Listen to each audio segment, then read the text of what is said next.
11:45। ঢাকা শহর ঘুমাতে শুরু করেছে। বনানী স্টেশনে দাঁড়িয়ে একা এক যুবক, নাম তার আরিফ। শেষ ট্রেন ধরতে সে ছুটছে, প্ল্যাটফর্ম শুনশান, হাতে সময় কম। হঠাৎ দূরে শেষ ট্রেনটা এসে দাঁড়াল। আরিফ দৌড়ে উঠল খালি এক কামরায়। কিছুক্ষণ পর শেষ দিক থেকে এগিয়ে এলেন এক বৃদ্ধা, সাদা কাপড়ে ঢাকা মুখ, চোখ দুটো যেন অদৃশ্য। বৃদ্ধার কিছুটা ফিস করে বলল, এই ট্রেনে কেউ বাঁচে না বাবা, নেমে যান। আমি 20 বছর ধরে বসে আছি। আরিফ হেসে উড়িয়ে দিল কথাগুলো। কিন্তু ট্রেন চলার সঙ্গে সঙ্গে বাতিগুলো নিভে গেল এবং কামরা ভরে উঠল অজানা ঠান্ডায়।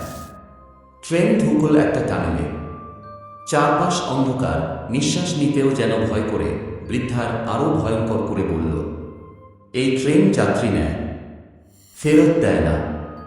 আমিও একদিন তোমার মতো হেসেছিলাম। টানেল শেষে ট্রেন থামল, কিন্তু সেখানে কোনো স্টেশন নেই, কেবল ধোঁয়া আর ছায়া। আরিফ জানালার বাইরে তাকিয়ে চিৎকার করে, কোথায় এলাম আমি? হঠাৎ বৃদ্ধা বলল, স্বাগত ছায়াদের স্টেশনে। এবার থেকে তুমিও এখানেই থাকবে, পরদিন খবরে বেরো।